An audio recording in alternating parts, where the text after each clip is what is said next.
दोस्तों, हम सभी को पता है कि आरपीएससी के पुराने पेपर्स काफ़ी रिपीट होते हैं, यानी कि 80% से भी ज़्यादा प्रश्न पुराने पेपर से हमारे उठ जाते हैं। तो हम क्लास 2 लेकर आ चुके हैं आरपीएससी पेपर के सॉल्यूशंस की। पुराने जो एग्जाम में आए हुए हैं तो राजस्थान जी के हम क्वेश्चंस के रूप में डिस्कस करेंगे।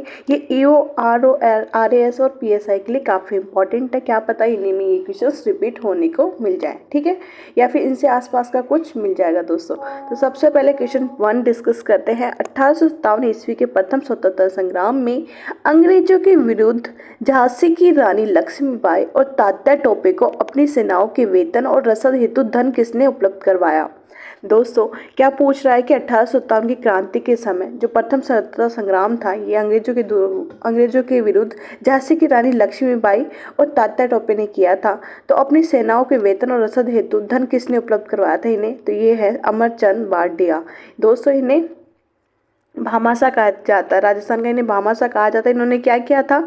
1857 में झांसी की रानी लक्ष्मीबाई और तात्या टोपे को वेतन और रसद हेतु क्या उपलब्ध करवाया था? धन। कौन थे? अमरचंद बांडिया। ठीक है, आगे बढ़ते हैं। क्वेश्चन नंबर 2 देख लेते हैं।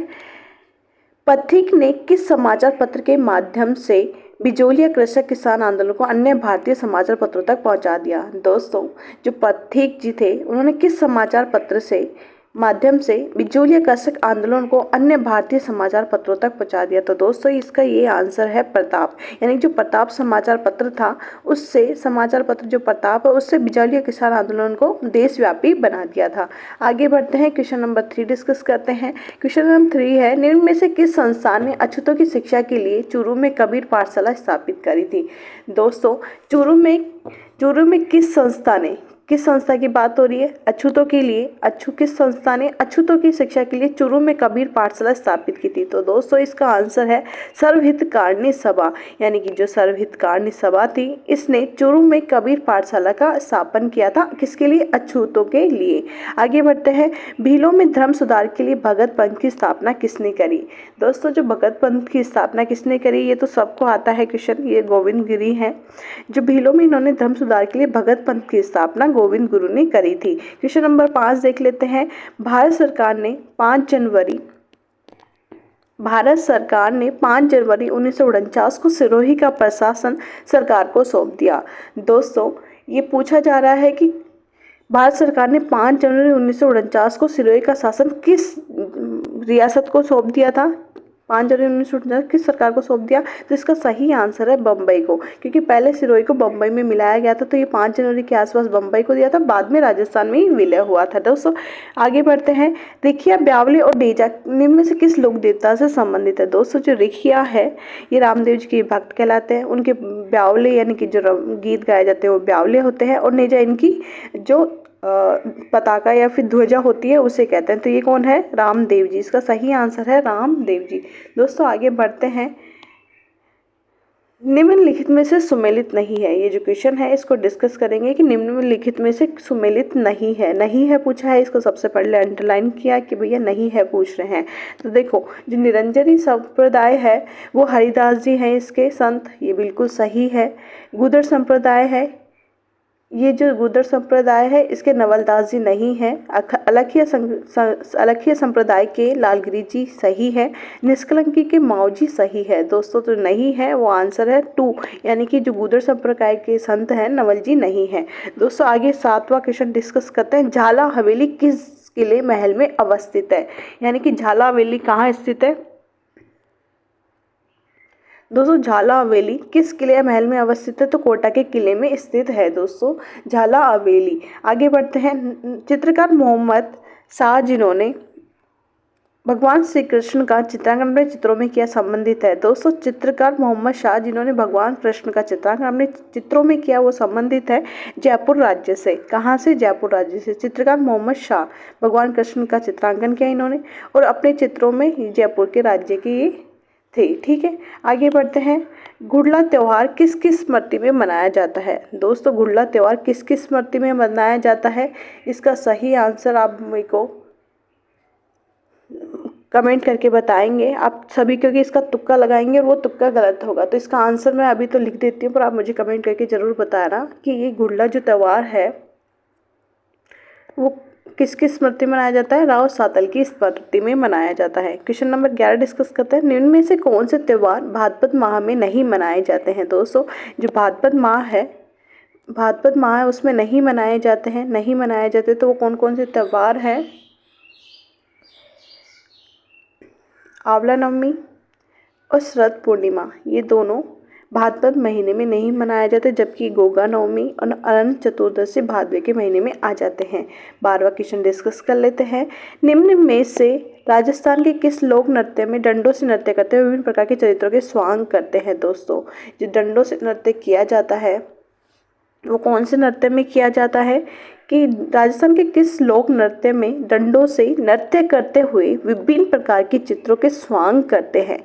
दोस्तों ये गिद्ध नृत्य है जिसमें विभिन्न प्रकार के चरित्रों का स्वांग किया जाता है और डंडों से इसमें नृत्य किया जाता है। तुलसी नामक आभूषण महिलाओं द्वारा पहना जाता है। दोस्तों जो तुलसी नामक आभूषण है वो महिलाओं द्वारा गले में पहना जाता है। क्या, कहाँ पहना जाता है? गले में, तुलसी नामक आभूषण। ठीक है, आगे बढ़ते हैं, अगला क्वेश्चन डिस्कस कर लेते हैं। तो ये है 2022 में आयोजित राष्ट्रीय खेल की 36वें संस्करण के संदर्भ में निम्नलिखित कथनों को ध्यान से पढ़ें। ध्यान से पढ़ने के लिए बोल रहे हैं तो ध्यान से पढ़ लेते हैं। कब की बात हो रही है? 36वें संस्करण 2022 में आयोजित राष्ट्रीय खेल, यानी कि जो 2022 में राष्ट्रीय खेल आयोजित हुए हैं उसके 36वें संस्करण के संबंधित में क्वेश्चन बता रहा है हमें, या फिर कथन बता रहा है, उनको ध्यान से पढ़ना है। तो राजस्थान ने कुल 30 पदकों के साथ 20वां स्थान प्राप्त किया है। ओके, कथन 2 है, राजस्थान ने 3 स्वर्ण और 3 रजत और 24 कांस्य पदक जीते हैं। तो दोस्तों ये दोनों बिल्कुल सही है कि राजस्थान ने 30 पदक हासिल किए थे, 20वां स्थान भी हासिल किया था। राजस्थान ने 3 स्वर्ण लिए थे, 3 रजत लिए थे और 24 कांस्य पदक लिए थे। तो कथन 1 और 2 बिल्कुल सही है। आगे बढ़ते हैं क्वेश्चन को, राजस्थान के निम्नलिखित में से किस जिले में पिनाका MK1 रॉकेट प्रणाली का सफलतापूर्वक परीक्षण किया गया है? दोस्तों जो सफलतापूर्वक परीक्षण किया गया है पिनाका MK1 का, वो जैसलमेर से किया गया था। तो यह बिल्कुल सही आंसर है। आगे बढ़ते हैं, निम्नांकित में से किस स्थान पर राजस्थान पेट्रोजोन स्थापित किया जाएगा? दोस्तों पेट्रोजोन कहाँ स्थापित किया जाएगा? पचपदरा में। कहाँ स्थापित किया जाएगा? पचपदरा में। और किसके लिए किया जाएगा? राजस्थान पेट्रोजोन स्थापित किया जाएगा। ठीक है, क्वेश्चन नंबर नेक्स्ट देख लेते हैं, निम्नलिखित कथनों को ध्यान से पढ़े। ध्यान से पढ़ लेते हैं भैया, ध्यान से पढ़ो निम्नलिखित प्रश्नों को, कथनों को। ठीक है, कथन 1 है, 2022-23 में राजस्थान का सकल राज्य घरेलू उत्पाद यानी कि GSDP स्थिर कीमतों पर 7.99 लाख करोड़ है, यानी कि 2022-23 से का पूछा है, यानी कि लेटेस्ट बजट से क्वेश्चन हुआ है दोस्तों। तो 2022-23 का GSDP कितना है? 7.99 लाख, ये बिल्कुल सही कथन है। ठीक है, दूसरा कथन देख लेते हैं, राजस्थान के GSVA का स्थिर मूल्यों पर 2022-23 में क्षेत्रवार योगदान कृषि 28.50%, उद्योग में 27.76 और सेवाओं में 43.74 है। तो ये दोस्तों बिल्कुल, ये कथन भी बिल्कुल सही है। तो दोनों कथन बिल्कुल सही है। आंसर है हमारा 1 और 2, ये हमें रट लेना है क्योंकि राजस्थान बजट से है। ये आर्थिक समीक्षा में जो दिया गया है ना 28, 27 और 43%, ये हमारे आर्थिक समीक्षा से आया है। ठीक है, आगे बढ़ते हैं, गाजी खान बन्ना को लोक संगीत के लिए संगीत नाट्य अकादमी पुरस्कार 2018 से सम्मानित किया गया था। तो ये किससे संबंधित है, यानी कि कौन से जो वाद्य यंत्र है उससे ये संबंधित है? गाजी खान बन्ना, तो दोस्तों एक हड़ताल से संबंधित है। ठीक है, आगे बढ़ते हैं क्वेश्चंस को। नेक्स्ट क्वेश्चन देख लेते हैं जो बजट 2022-23 से आया है। ये बजट 2022-23 से आया है कि महिला निधि माध्यम से किस एजेंसी के माध्यम से महिला निधि की स्थापना की गई है? दोस्तों किस एजेंसी के माध्यम से राजस्थान में जो महिला निधि की स्थापना की गई है? तो वो है राजस्थान ग्रामीण आजीविका विकास परिषद। राजस्थान ILD कौशल विश्वविद्यालय ये नहीं है। राजस्थान वरुधरा ग्रामीण बैंक भी नहीं है। राजस्थान राज्य महिला आयोग भी नहीं है। इसका सही आंसर है कि जो महिला निधि है उसकी स्थापना की गई है राजस्थान ग्रामीण आजीविका विकास एजेंसी द्वारा। ठीक है, आगे बढ़ते हैं, 32वां क्वेश्चन देख लेते हैं। परियोजना के नाम और इसकी बाहरी वित्त पोषण एजेंसी के संबंध में निम्नलिखित का मिलान करें और दिए गए कोटों से सही उत्तर का चयन करें। तो दोस्तों जो मिलान करना है हमें वो देख लेते हैं। एक सेकेंड, हम यही मिलान कर लेते हैं पूरे इसका। जो हमारा ये है कि राजस्थान ग्रामीण जल आपूर्ति और फ्लोरोसिस शमन चरण सेकंड है, वो किसके द्वारा वित्त पोषित एजेंसी है? तो वो एजेंसी है हमारी जीका।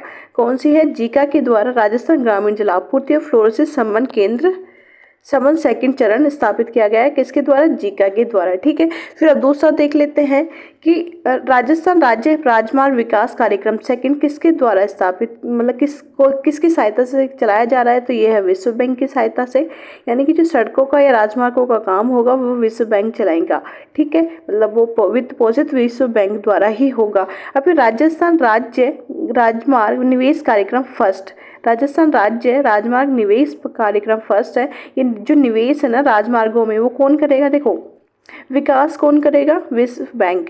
पर निवेश कौन करेगा? हमारा एडीबी, एशियन डेवलपमेंट हमारा इसमें विकास करेगा। फिर मरुस्थलीय क्षेत्रों के लिए राजस्थान जल आपूर्ति की पुनर्भरण परियोजना कौन सी है? न्यू डेवलपमेंट एनडीबी द्वारा ये की जाती है। तो ये बिल्कुल सही आंसर है इसके। एक बार वापस देख लो कि जो राजस्थान ग्रामीण जल आपूर्ति और फ्लोरोसिस शमन सेकंड चरण है वो किसके द्वारा स्थापित किया गया है? मतलब वित्त पोषित एजेंसी कौन सी है? जीका है। राजस्थान राज्य राजमार्ग विकास कार्यक्रम सेकंड, ये विश्व बैंक द्वारा वित्त पोषित किया जा रहा है।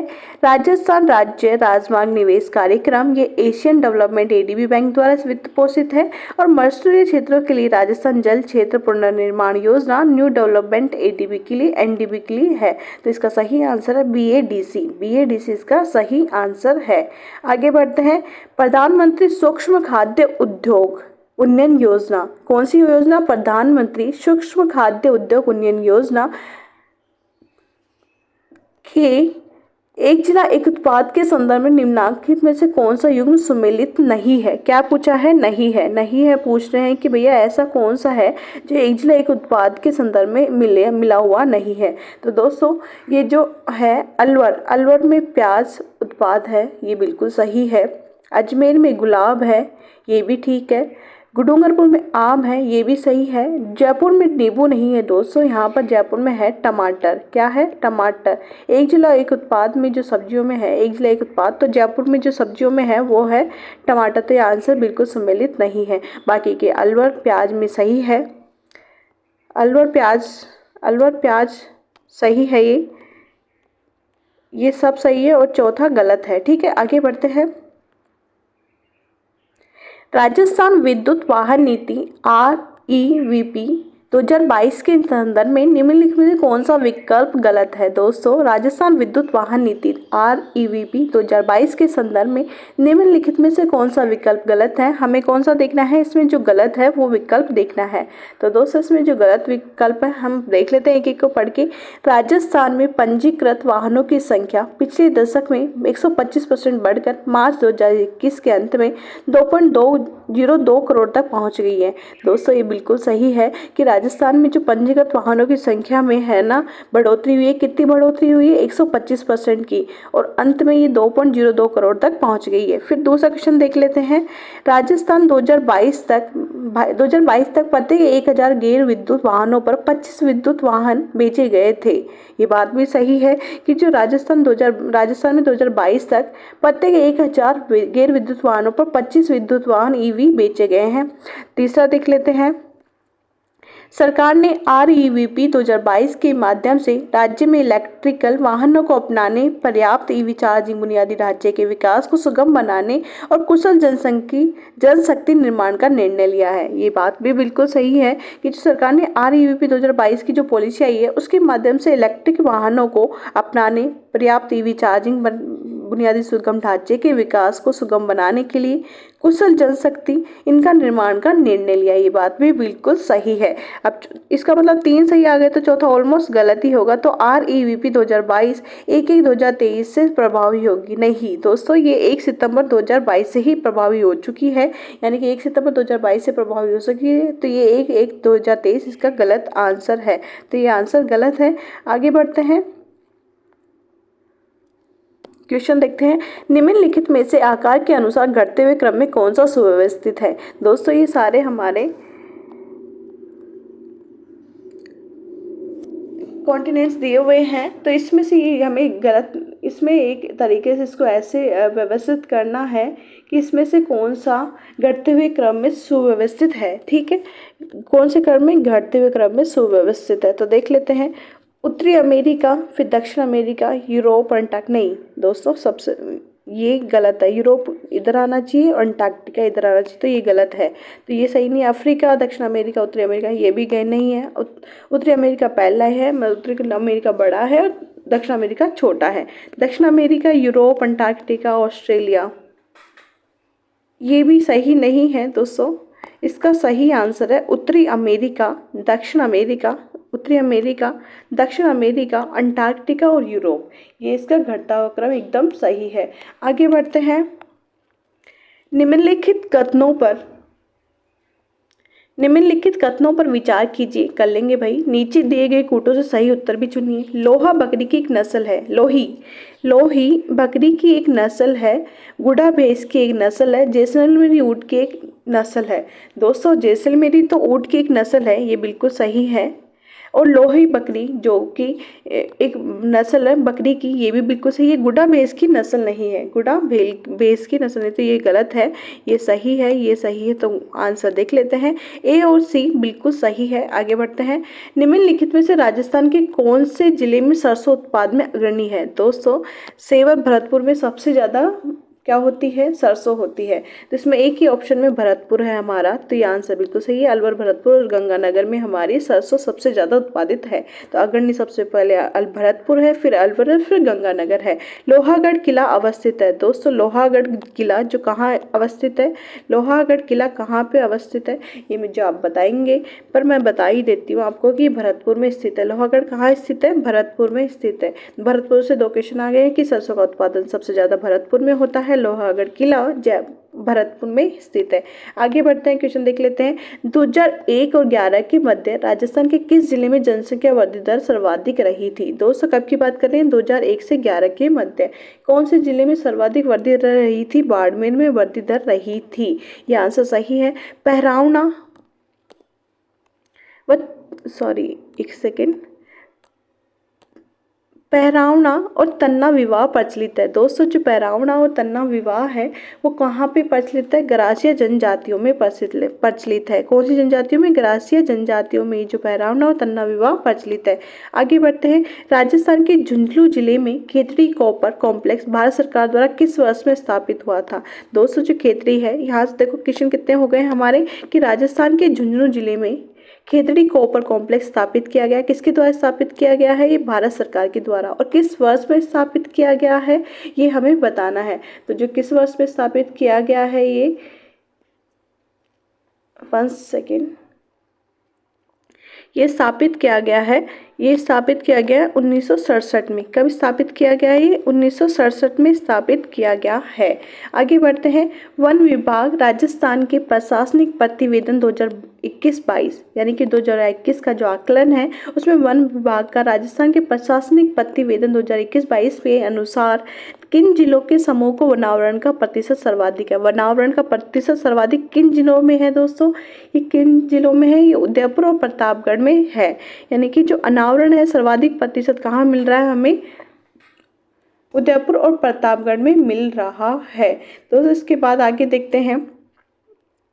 क्वेश्चन, निम्नलिखित में से कौन सी कालीबंगा पुरातत्व स्थल की खुदाई में बीबीलाल के सहयोगी नहीं रहे।